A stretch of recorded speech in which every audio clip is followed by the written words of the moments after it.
Hello, cronies. Instructor 7 back with something interesting.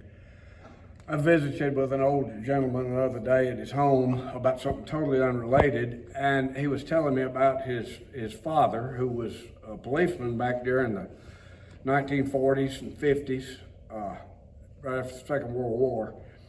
And his father, who had been dead for years, had quite a collection of antique police equipment. Now, that wasn't really my thing, but he had shadow boxes full of whistles. When's the last time you saw a cop with a whistle? But they all did, and some of these went back to Scotland Yard, very old. They had handcuffs, all sorts of interesting things, of course, badges. But he showed me some things about some of the weapons and tools the police used to use, and some things I frankly didn't know. This, for example, police all carried a stick of some type, and in some places that's all they carried the first year. They didn't allow rookies to have a pistol.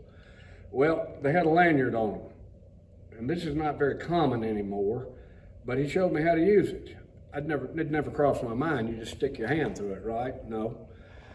Back in the 1960s, during some of the riots, when they were bopping hippies over the head, sometimes the cops would have their stick grabbed and they'd be dragged down the street, trapped in it. There's a right way to hold this, and if for whatever reason you're ever issued something like this or need to use it, here's how it's done. Thumb up, lanyard on the back of the hand, then roll it up this way, here. Now, if he grabs my hand and jerks this, I just relax out of it. Now, I don't want him to have my stick, don't get me wrong. But I'd rather he take my stick and eat one of these than have him drag me down the street by it. Another thing I learned is when you do have this, you've got to have some slack in it to get this gap. You adjust the length of your strap to where you've got some play. You don't want to wind it tight where it's cutting in the back of my hand. Yes, that's very secure, but here's why. To strike with this, of course I'm using body and arm, but I have to have that snap of the wrist. See that space close up? Look at it right by my shoulder. When I close it, well, I combine that with a little bit of elbow and a lot of shoulder, whap, follow through.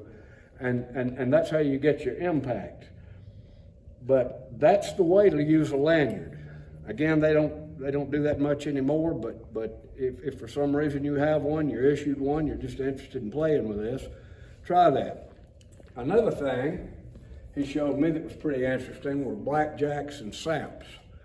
Now, a blackjack was basically a leather-covered spring with a weight on the end, and it would supposedly, when you hit, it would have some give and not transfer as much energy, but it would absolutely cause a skull fracture, and I see no use for anything like that in police work, and evidently they didn't either, but in the old days, folks didn't know what they know now. The third thing was quite interesting. It's called a sap, S-A-P, and a sap was basically a leather-filled pouch. It was round and had kind of a floppy handle like a beaver tail, and it worked sort of like a boxing glove. The lead shot and leather cover had enough give and enough surface area that if you struck somebody in the head with it, it would jolt the head like being hit with a glove to the point that it would knock the person out from rattling the brain through concussion, but it wouldn't leave a mark. And back in the 40s and 50s, if he didn't have a mark on him, he must have overdosed in jail. They didn't know, but policemen's trousers in those days often had a sap pouch in it to where they could carry that thing with them, and it was less obtrusive to carry than a big stick, I suppose. But what if you needed something like that nowadays? Well, why would you? Maybe you're in a very restrictive environment, like you fly to Europe, where you can't have any kind of weapon. Well, one thing that's legal anywhere, and that's money. Another thing that's legal is a pair of socks. If you had to, take your socks, and do not use one sock. It will tear up and fail. You put one sock inside another. You do two pairs if you wanted to reinforce it. So I've got a doubled up sock. And then you take, it's a big change of money. And you put the money in the sock. Now, could you use a padlock or a rock? Sure you could. But your objective is not really to kill somebody or cause a skull fracture. It's just to get away safely. Well, you put enough weight in this thing,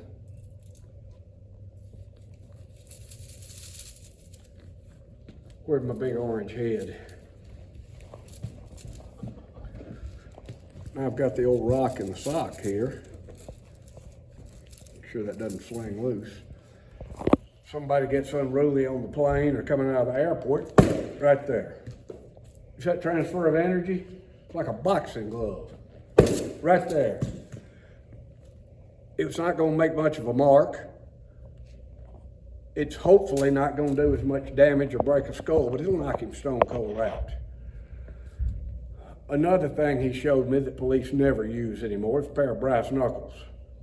And that's going to get you in trouble with a jury no matter how legal it is or where you are, because it's thought of as a thug's weapon. You're never going to get away with anything with a brass knuckle, hardly. Even in legitimate self-defense, it's going to be frowned on by a bunch of Karens.